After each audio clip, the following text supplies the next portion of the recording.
Hey, salut à tous et à toutes, c'est Nicolas3078. Aujourd'hui on se retrouve tout de suite pour une nouvelle petite vidéo, la 20e cinécritique si je ne me trompe pas.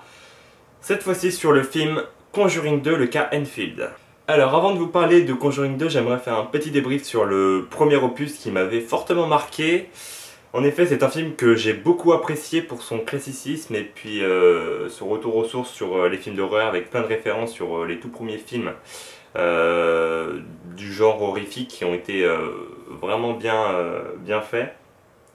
Et du coup, j'attendais vraiment beaucoup le 2 parce que le 1 m'avait vraiment choqué. J'avais vraiment bien aimé sa mise en scène, son scénario et puis ses personnages. Et là, j'en attendais vraiment tout autant, voire plus. Aux commandes de ce deuxième opus, nous avons toujours James Wan qui avait réalisé le Conjuring 1 et le fait de savoir que c'est le même réalisateur qui réalise ce film, ça rassure d'un certain point.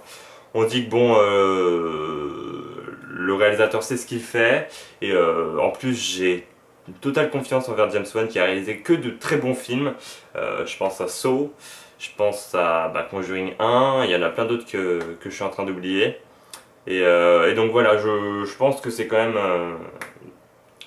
bien de savoir que c'est toujours le même réalisateur qui est aux commandes de la suite de cette saga. Bref, arrêtons de blablater, qu'est-ce que j'en ai pensé? J'ai adoré ce film, il est vraiment génial. En effet, Conjuring 2 est à la hauteur du 1, peut-être supérieur, je ne sais pas, faudrait que je le revoie pour ça, sachant que j'aurais été dans des conditions un peu déplorable vu le monde qu'il y avait dans la salle. Je pensais pas que autant de personnes seraient intéressées pour voir ce film. Pas mal de jeunes et pas mal de casse-couilles aussi. Mais non, il faudra que je le revoie une deuxième fois pour savoir s'il est supérieur au premier opus. Mais il est égalé, mais bien comme il faut. Et j'attendais un film comme ça et j'ai vraiment adoré. Je trouve même plus mes mots tellement ce film est waouh.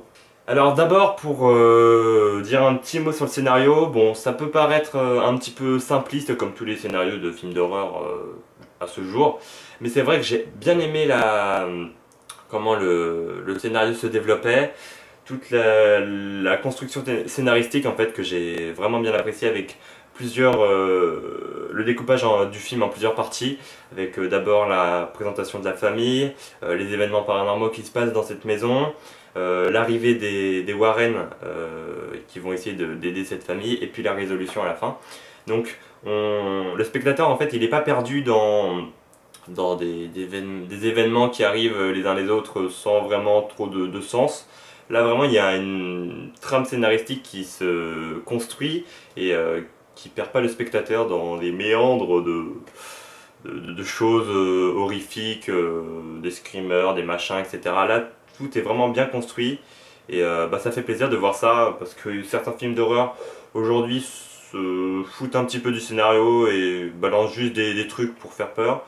Là c'est vrai qu'il y a vraiment toute une construction qui est plutôt bien faite et bien mise en scène et c'est ce que je vais vous dire. En effet, la mise en scène est putain d'incroyable. Je pensais pas que James Wan pouvait faire des choses comme ça. Je savais qu'il en était capable. Mais franchement, la mise en scène est magnifique. Les plans qu'on a dans ce film sont vraiment incroyables. On voit que James Wan, il gère dans ce genre-là, dans le genre horrifique. Il gère. Il nous avait prouvé avec Saw il y a quelques années maintenant. Il nous l'a reprouvé ici. Waouh, putain, il y a des plans séquences au début du film, et même tout au long du film, il y a des plans séquences où la caméra est toujours en mouvement. Alors c'est vrai qu'il y a vraiment l'idée de mouvement dans la caméra qui est vraiment impressionnante. Plusieurs éléments se passent dans le même mouvement de caméra, et ça c'est assez dingue de voir ça, comment il arrive à gérer ça. On a aussi la composition de l'image qui est vraiment bien maîtrisée par James Wan, notamment l'idée de plan avec une chose qui se passe au premier plan, une chose qui se passe en arrière-plan. Il y a des éléments horrifiques qui sont cachés dans le film, où il y a un mouvement de caméra, il y a quelque chose que tout le monde ne peut pas voir, puis quand on le voit on fait oh putain il y a ça là dans le fond, on l'avait même pas vu. Et il y a plein d'éléments qui se cachent dans le film, que j'en ai certainement loupé, et quand on les remarque, ça nous fout une petite frousse, on se dit Merde putain, ça c'était pas là tout à l'heure. Comme je l'ai dit, James Wan gère la mise en scène. On a aussi des plans du dessus qui rendent vachement bien. On a aussi pour l'interprétation des personnages qui sont désorientés avec la caméra qui bascule parfois sur le côté. Ça c'est vraiment bien, c'est une très bonne idée ça aussi. On l'avait déjà vu dans le premier opus je crois. Et puis même si ce film reste dans le classique on va dire de l'horreur, il y a quelque chose qui a été vraiment incroyable, que j'ai vraiment adoré, c'est les effets spéciaux et le design de certaines images horrifiques. Je vais pas spoiler, mais il y a un personnage qu'on va voir à 2 reprises qui est vraiment bien designé. Même comment dire, l'esprit maléfique principal, on va dire, parce qu'il y en a plusieurs dans le film. Même celui-là est vraiment bien amené, et puis il a un design vraiment sympa.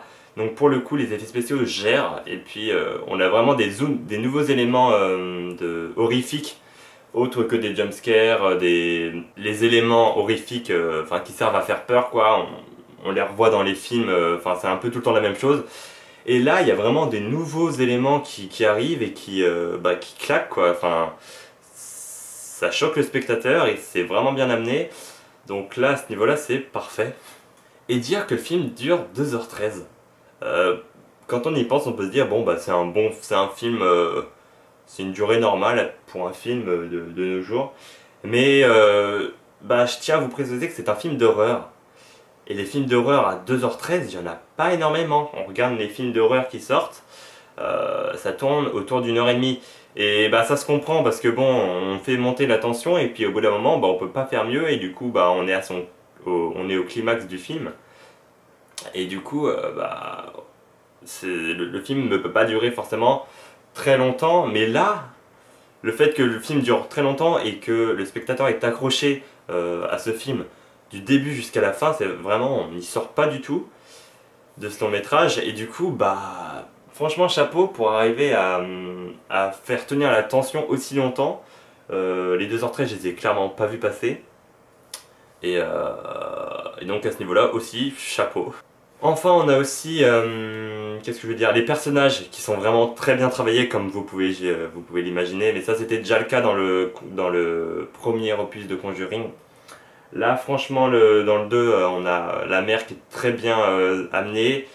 La petite fille, qui va être un petit peu le centre de cette histoire, est vraiment flippante et son personnage est très bien travaillé. Mais on le rend souvent aussi avec les acteurs qui jouent très bien. Même la petite fille, putain, qu'est-ce qui fait flipper. À ce niveau-là, j'ai pas grand chose à dire. Les acteurs jouent très bien, même ceux qui jouent Ed et Lorraine Warren, là, j'ai plus leur nom en tête. Ils jouent vachement bien, je les avais adorés dans le premier opus et là c'est vrai que on les voit peut-être un petit peu plus. Voilà, j'ai pas grand chose à dire en plus sur le film, je l'ai trouvé vraiment incroyable. Faudra que franchement j'ai vraiment envie de le revoir. Faudra que je le revoie, mais franchement c'est vraiment une claque pour le cinéma d'horreur. Il fait largement partie de mon top 5 des films les plus flippants que j'ai jamais vu de ma vie. Il ne dépassera pas le premier, ça je peux vous l'assurer. Mais franchement, il est génial et c'est vraiment un gros coup de cœur de 2016. Oui, on est en 2016. Et moi qui avais peur d'être déçu, notamment avec la bande-annonce que j'ai pas trouvé super. J'avais trouvé que ça partait un petit peu en couille. Mais là, franchement, non, je me suis complètement trompé. Et James Wan nous a encore prouvé que c'était lui le maître de l'horreur aujourd'hui. Avant, on avait des réalisateurs qui géraient avec les artistes, etc. Mais là, aujourd'hui, on a James Wan. Et on est bien content de l'avoir, sachant qu'il fait des trucs vraiment ouf. Et j'espère qu'il sera là, toujours aux commandes pour le 3e opus. Parce que je pense que le 2e opus le 2e volet va très bien marcher. Et je pense qu'un 3e long métrage va être prévu dans les années à venir. Et j'espère que James Wan sera toujours aux commandes parce que sinon ça va se faire sentir, surtout au niveau de la mise en scène. Et puis on verra bien, mais je compte sur James Wan pour réaliser le 3e opus. Si le troisième opus est à la hauteur des deux premiers, ça sera une saga vraiment incroyable et ça deviendra une saga classique du cinéma d'horreur. Sachant que quand on regarde par exemple les Vendredi 13, les Halloween, bon c'est pas totalement pareil parce que là c'est surtout des tueurs en série, et ben les premiers opus sont vraiment géniaux quoi, enfin c'est des classiques, mais il y a eu des remakes, il y a eu des reboots, etc. qui sont vraiment pas terribles. Vendredi 13, 3, 4, enfin ça part un petit peu en couille. Là, généralement, je pense à... comment ça s'appelle? Sinister. Le premier, bah, c'est mon film d'horreur préféré tellement il est incroyable. Et le 2, bah, il est déjà un peu moins bien, c'est même pas le même réalisateur. Donc, bah voilà, ça part un petit peu... Et le fait de savoir que la saga se tient pas sur le premier film, mais vraiment sur une saga entière avec le deuxième film et j'espère le troisième film, ça fait plaisir. Et bah, j'attendais ça depuis pas mal de temps. Donc c'est cool de voir que le cinéma d'horreur arrive à se renouveler parce qu'on a l'impression d'avoir fait le tour et puis finalement bah non, James Wan est là pour nous dire que bah il a encore pas mal de choses à nous montrer et tant mieux. Bref, si je devais donner une petite note à ce film, ce serait un bon gros 8 sur 10. J'ai vraiment adoré le film. Il est pour moi à la hauteur du premier Conjuring et je regarderai ce film une deuxième fois pour voir s'il le dépasse. Il y a pas mal d'éléments que j'ai dû louper. Donc tout ça pour dire qu'il faut aller le voir, c'est un film d'horreur vraiment incroyable et je ne pensais pas qu'on pouvait revenir aux sources et puis renouveler le genre en 2016 et pourtant James Wan l'a fait. Allez le voir, c'est une tuerie et rien que pour augmenter le box-office de ce film, pour qu'ils en fassent un troisième toujours réalisé par James Wan, ce serait vraiment génial. Merci à tous d'avoir vu cette critique, j'espère qu'elle vous aura plu. Je vais laisser s'en aller les gens qui sont venus juste en tapant critique Conjuring dans la barre de recherche YouTube. Et je vais m'attarder pour les gens qui me suivent sur ma chaîne depuis pas mal de temps et qui demandent des nouvelles. Je vais vous les apporter maintenant. En effet, ça fait près de 2 mois que je n'ai plus fait de vidéo après ma ciné-critique sur Civil War. Oui, c'est Captain America Civil War qui était sorti en avril, donc là on est en juillet presque. Donc à ce niveau-là, bah, je m'excuse tout simplement parce que je n'ai pas eu le temps de faire des vidéos avec cette fin d'année qui était vraiment assez compliquée avec mon bac de français que j'ai dû passer qui m'a pris pas mal de temps. Plus plein de trucs, mais bon, ça on vous en foutez très certainement. Tout ça pour dire que bah, j'ai eu quelques soucis qui m'ont empêché de tourner ces vidéos. Et je vais devoir d'ailleurs vous confirmer le fait que bah, il y aura beaucoup moins de vidéos qu'avant. À ce niveau-là, ça j'en suis désolé. Je vais essayer de faire des critiques vrac où je parle de plusieurs films en même temps. Qui me permettra de parler plus de films en moins de vidéos finalement.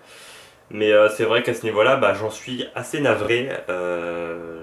Surtout que l'année prochaine, ça sera encore plus dur.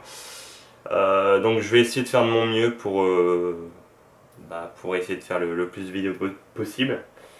Mais voilà, donc ça va être un petit peu compliqué. Je vous donnerai d'autres informations, sachant que je compte faire une vidéo pour les 1 an de cette chaîne YouTube axée sur le cinéma. Je ferai ça mi-août normalement ou fin août. Du coup, bah, merci à tous de me suivre toujours. Enfin, je vois que vous êtes encore toujours 200 sur ma chaîne. Donc merci à tous d'être restés et puis on se revoit très bientôt pour une nouvelle vidéo. C'était Nicolas78. Ciao ciao et puis à bientôt. Bonnes vacances à tous. Et puis bah, à bientôt. Au revoir. Je ne sais pas quoi dire donc bon. Allez-vous-en. Hey, oh! Bien.